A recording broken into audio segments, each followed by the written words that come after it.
1994 जब प्रयागराज के पवित्र कुंभ मेले में लाखों योगी और सन्यासी गंगा स्नान के लिए एकत्रित हुए, उस ऐतिहासिक अवसर पर श्री युक्तेश्वर जी गिरी की उपस्थिति ने माहौल को और भी खास बना दिया। यह वही समय था जब श्री युक्तेश्वर जी हाल ही में अपने गुरु लाहिड़ी महाशय से क्रिया योग की दीक्षा प्राप्त कर गहन साधना के पथ पर अग्रसर थे। इसी आयोजन में उन्होंने अपने गुरु के गुरु महावतार बाबा जी से पहली बार मुलाकात की। महावतार बाबा जी, जो सदियों से अपने सूक्ष्म शरीर में अमर योगी के रूप में स्थापित है, ने प्राचीन क्रिया योग के खोए हुए विज्ञान को पुनर्जीवित किया और इसकी शिक्षा लाहिड़ी महाशय को प्रदान की। इस विशेष भेंट के दौरान बाबा जी ने श्री युक्तेश्वर जी से कहा कि वे निकट भविष्य में उनके पास एक ऐसे शिष्य को भेजेंगे जो एक दिन पश्चिमी दुनिया में योग और आध्यात्मिकता का प्रचार करेगा।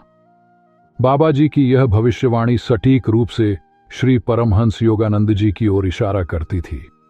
योगानंद जी, जिन्होंने ऑटोबायोग्राफी ऑफ अ योगी लिखी और क्रिया योग की शिक्षाओं को पश्चिम में लोकप्रिय बनाया, उस भविष्यवाणी के साक्षात प्रमाण बने। लेकिन यह जानना जरूरी है कि आखिर श्री युक्तेश्वर जी कौन थे, जिन्होंने परमहंस योगानंद जी जैसे महान आध्यात्मिक व्यक्तित्व को गढ़ा। योगानंद के शब्दों में श्री युक्तेश्वर जी के हर वचन में ज्ञान की गहराई थी, जो उनकी आत्मा की सुगंधित अनुभूति के रूप में प्रकट होती थी। उनके पैर जहां धरती पर मजबूती से टिके थे, वहीं उनका मस्तक स्वर्गीय शांति में स्थित था। श्री युक्तेश्वर जी ने वेदों में बताए गए दैवीय गुणों के आदर्शों को अपने जीवन में धारण किया था। वे दया में फूल से भी कोमल और सिद्धांतों में वज्र से भी दृढ़ थे। एक भारतीय सन्यासी और योगी के रूप में श्री युक्तेश्वर जी परमहंस योगानंद और सत्यानंद गिरी जैसे महान शिष्यों के गुरु थे। 1884 श्री युक्तेश्वर जी ने योगीराज श्यामचरण लाहिड़ी महाशय के मार्गदर्शन में अपनी आध्यात्मिक यात्रा शुरू की और क्रिया योग में निपुणता हासिल की। इसके साथ ही उन्होंने उपनिषदों और भगवद गीता का गहन अध्ययन कर अपने आध्यात्मिक ज्ञान को नई ऊंचाइयों तक पहुंचाया। गुरु के रूप में उन्होंने 2 आश्रमों की स्थापना की, एक श्रीरामपुर में और दूसरा पुरी, ओडिशा में। वे इन दोनों आश्रमों में समय समय पर निवास करते और अपने शिष्यों को मार्गदर्शन देते। गुरु की भूमिका से आगे बढ़ते हुए श्री युक्तेश्वर जी ने लेखन के क्षेत्र में भी अपनी छाप छोड़ी। उन्होंने द होली साइंस नामक एक प्रभावशाली पुस्तक लिखी। श्री युक्तेश्वर जी का जीवन एक ऐसे आध्यात्मिक प्रकाश स्तंभ के रूप में था, जिसने न केवल अपने शिष्यों को बल्कि पूरी दुनिया को मार्गदर्शन प्रदान किया। महावतार बाबा जी ने एक ऐसी पुस्तक लिखने की इच्छा व्यक्त की थी जो हिंदू और ईसाई धर्म ग्रंथों के बीच की गहरी समानताओं और एकता को उजागर कर सके। श्री युक्तेश्वर जी ने इस महत्वपूर्ण कार्य को सहर्ष स्वीकार किया।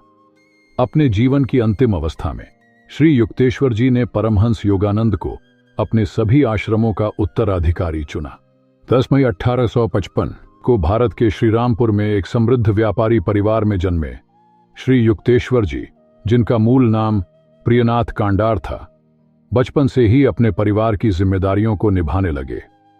उनके पिता की असामयिक मृत्यु ने उन्हें कम उम्र में ही पारिवारिक जवाबदारी सौंप दी। हालांकि वे एक प्रतिभाशाली छात्र थे, लेकिन उन्हें औपचारिक शिक्षा बहुत धीमी और सतही प्रतीत हुई। इसके बाद उन्होंने 2 वर्ष कलकत्ता मेडिकल कॉलेज में भी अध्ययन किया। इनके ज्ञान की झलक उनकी प्रसिद्ध पुस्तक द होली साइंस में स्पष्ट रूप से देखी जा सकती है। उन्होंने ज्योतिष पर एक आधारभूत पुस्तक भी लिखी, जो उस समय के लोगों के लिए अत्यंत उपयोगी साबित हुई।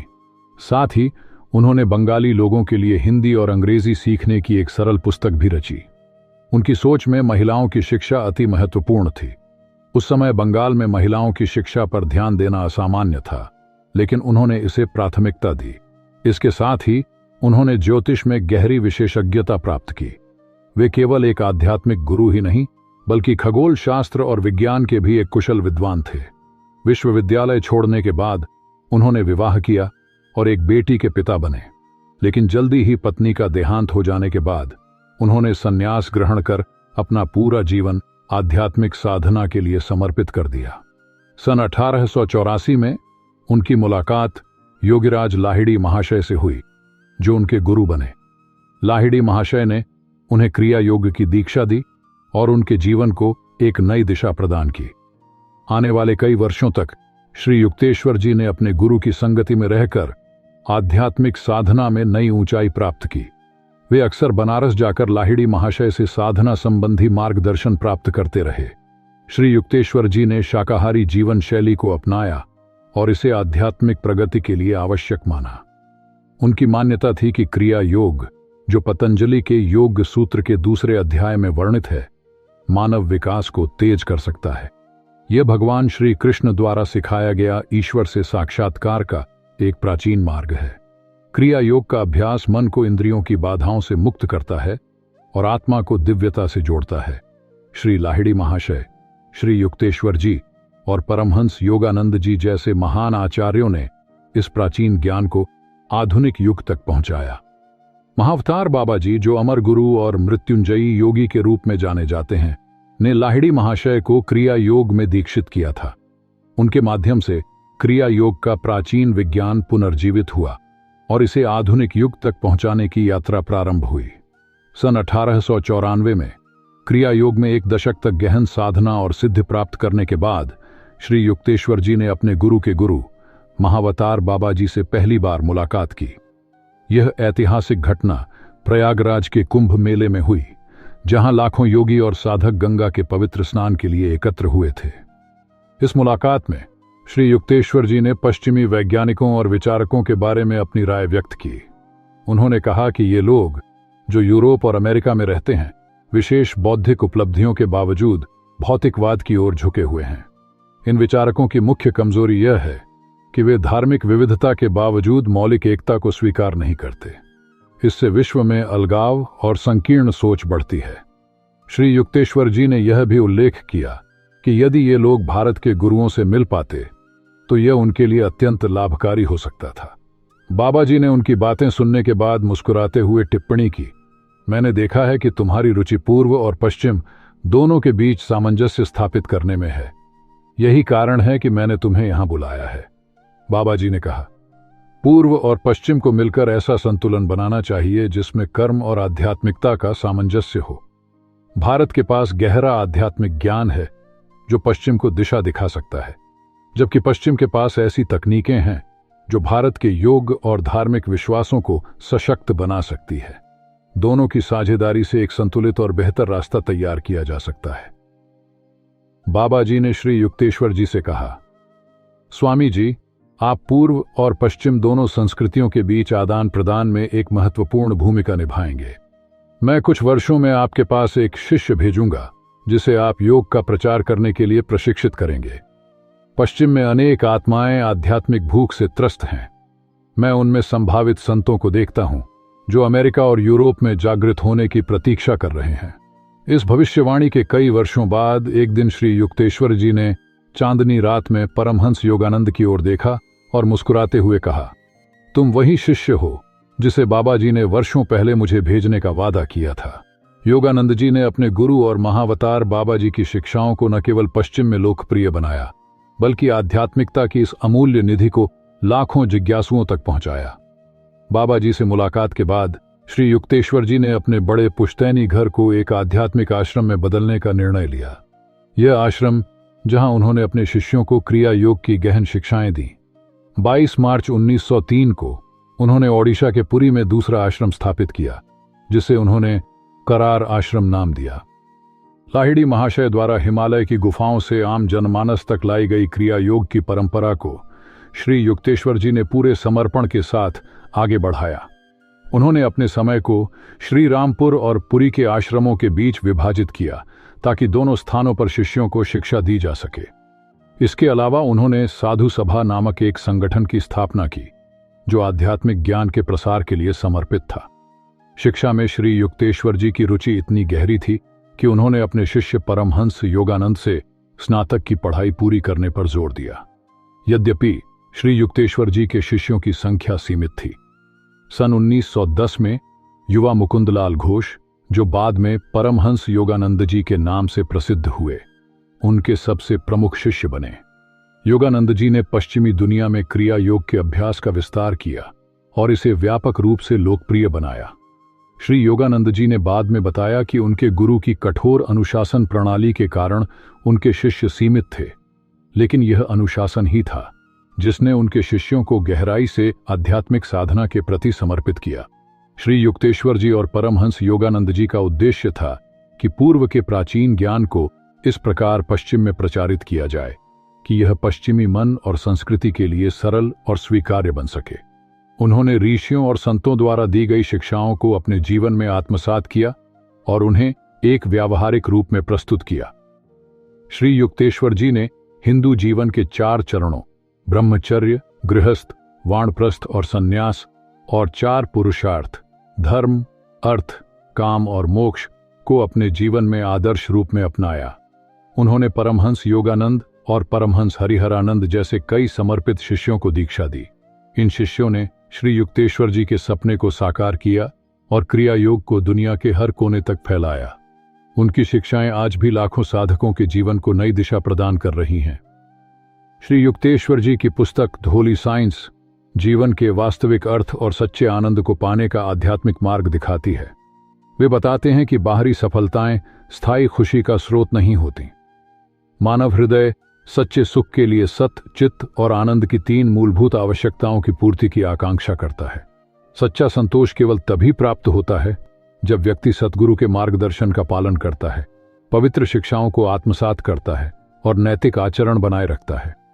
ये तीनों आवश्यकताएं जीवन के दुख और अज्ञानता को समाप्त कर सच्चित आनंद की उस अवस्था में प्रवेश कराती है जो सांसारिक समस्याओं से परे है।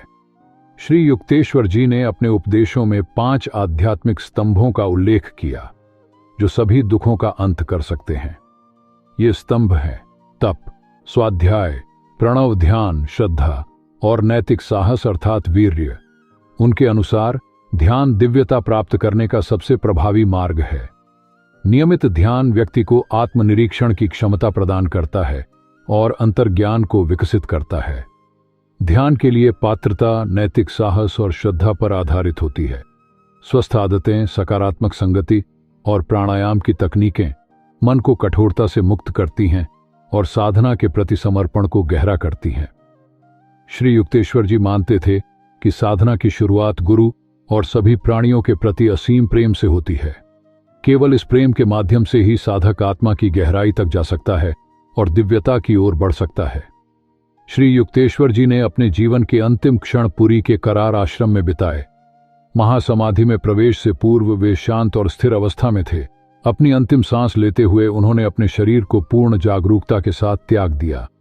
जब उनके शिष्य नारायण ने ध्यानपूर्वक अपने गुरु के अंतिम क्षणों को देखा तो उन्होंने श्री युक्तेश्वर जी के शरीर के सीने से ब्रह्मरंध्र सिर के शीर्ष भाग तक एक हल्की कंपन महसूस की। साथ ही उन्हें धीमी गति से ओम की दिव्य ध्वनि के समान कुछ सुनाई दिया।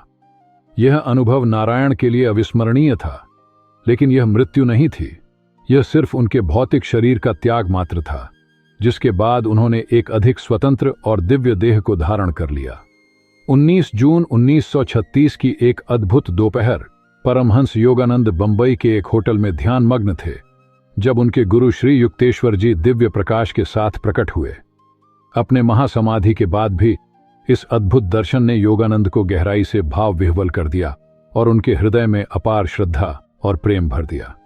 इसी तरह परमहंस हरिहरानंद और अन्य शिष्यों को भी उनके दिव्य दर्शन प्राप्त हुए, जिसने यह साबित कर दिया कि श्री युक्तेश्वर अपने भौतिक शरीर के त्याग के बाद भी अपने शिष्यों का संरक्षण और मार्गदर्शन दिव्य रूप में कर रहे हैं। श्री युक्तेश्वर जी की शिक्षाएं उन साधकों के लिए थीं जो गंभीरता से आत्मज्ञान की खोज में थे। वे सन्यासियों और गृहस्थों दोनों को यह सिखाते थे कि धर्मनिष्ठ आचरण, निःस्वार्थ सेवा, तार्किक सोच और बच्चों को उचित शिक्षा प्रदान करना कितना महत्वपूर्ण है। श्री युक्तेश्वर जी ने कहा कि एक वैज्ञानिक के लिए सच्चा आध्यात्मिक बनना अपेक्षाकृत आसान हो सकता है। इसका कारण यह है कि वैज्ञानिक का मन स्वाभाविक रूप से गहरी एकाग्रता और ध्यान की शक्ति से संपन्न होता है। यह वही क्षमता है जो आत्मा की गहराई तक पहुंचने और उसके रहस्यों को समझने के लिए आवश्यक होती है। यही ध्यान और एकाग्रता साधक को आध्यात्मिक सच्चाइयों को अनुभव करने और प्रमाणित करने में मदद करती है।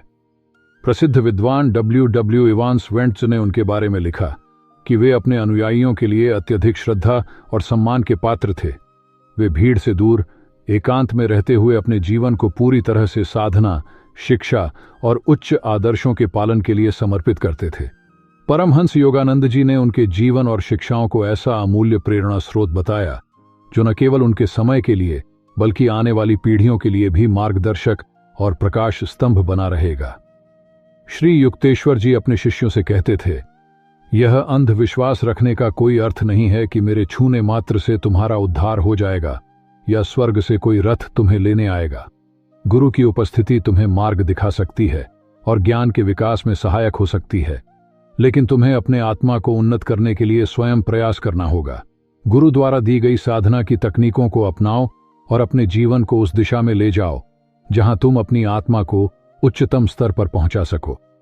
श्री युक्तेश्वर जी का संदेश सरल, स्पष्ट और आत्म जागरण की ओर प्रेरित करता है। उनका जीवन और शिक्षाएं आज भी साधकों के लिए प्रकाश का स्रोत हैं। तो मित्रों, आज की वीडियो में बस इतना ही। आपको यह वीडियो कैसी लगी? कृपया नीचे कमेंट करके हमें अपनी राय जरूर बताएं। अगर आपको यह जानकारी पसंद आई हो तो इसे अपने दोस्तों और परिवार के साथ अधिक से अधिक शेयर करें। यदि आप हमारे चैनल पर पहली बार आए हैं तो कृपया चैनल को सब्सक्राइब जरूर कीजिएगा। धन्यवाद।